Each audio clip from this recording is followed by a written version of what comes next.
Yemen से Houthi विद्रोहियों का ड्रोन हमला शुरू हो गया है। ये इस वक्त की एक और बड़ी जानकारी, बड़ी खबर सामने आ रही है। अमेरिकी शिप ने ड्रोन इंटरसेप्ट किया है, लाल सागर में इंटरसेप्ट किया गया है ड्रोन। तो देखिए, हूती भी एक्टिव हो गए हैं, यमन की धरती का इस्तेमाल भी शुरू हो गया है हमलों के लिए। हूती विद्रोहियों ने ड्रोन अटैक किया है, अमेरिकी शिप ने इन ड्रोन्स को इंटरसेप्ट किया है।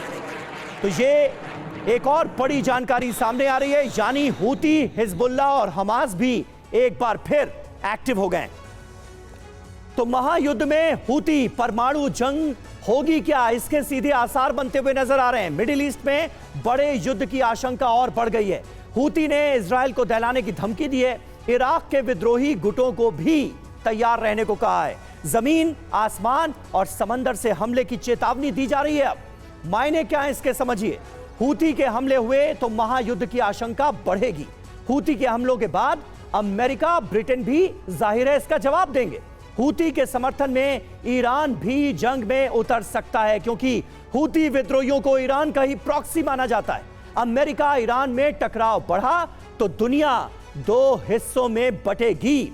वैसे भी जिस तरह के विश्व युद्ध के आसार सुरभि बढ़ते जा रहे हैं, दुनिया दो धड़ों में बटी नजर भी आ रही है। लेकिन इस वक्त सबसे बड़ी खबर समीर यही है कि गाजा में भीषण युद्ध की आशंका बढ़ती हुई इजरायली रक्षा मंत्री योव गैलेंट की यह धमकी सामने आई है, क्योंकि जीतने तक गाजा में जंग जारी रखेंगे, ये बात दोहरा दी गई। एंटनी ब्लिंकन के सामने हमास को धमकी, और हमास के खात्मे की बात, हमास को खत्म करना ही हमारा मकसद है। तो इजरायल रुकेगा नहीं, और यह साफ हो चुका है कि हमास के खात्मे को देखते हुए वो लगातार ये बड़े बयान दे रहा है। और अब ब्लिंकन के सामने हमास को जिस तरीके से यह धमकी दी गई है, इस धमकी में और क्या क्या कहा गया है, क्योंकि इजरायल के सामने लगातार इजरायल ये साफ कर चुका है, अमेरिका के सामने इजरायल ये साफ कर चुका है कि हमास का अंत तय है।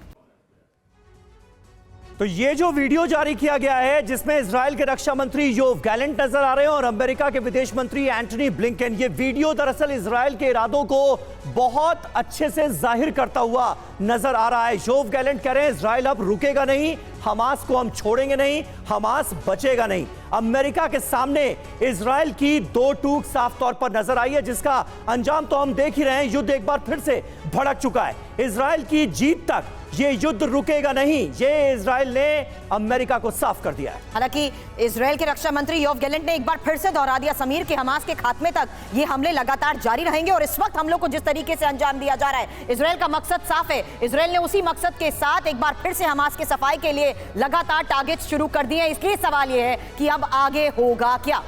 जी हां, गाजा में पहले से ज्यादा भीषण हमले होंगे, इसके सीधे आसार, सीधी आशंका नजर आती है। हमास के टॉप कमांडर्स की घेराबंदी की जाएगी, जो बहुत बड़ा सिरदर्द बने हुए हैं इजरायल के लिए।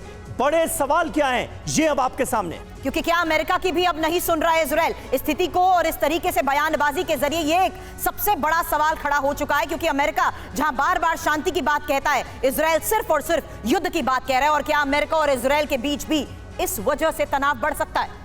तनाव और बढ़ेगा क्या? क्या वाकई ऐसा है? क्या वाकई अमेरिका ये चाहता है कि ये युद्ध आगे ना बढ़े? ये भी अपने आप में बहुत महत्वपूर्ण है। गैलेंट से मुलाकात के बाद देखिए ब्लिंकन का बयान सामने आ गया है। इजरायल को आत्मरक्षा का अधिकार है, ये कहा है ब्लिंकन ने। 7 अक्टूबर जैसे हमले रोकने का अधिकार है इजरायल को। गाजा में हमास का कब्जा नहीं रहना चाहिए, ये एंटनी ब्लिंकन खुद कहते हुए नजर आ रहे हैं। इसे आप ग्रीन सिग्नल मान सकते हैं इजरायल के लिए।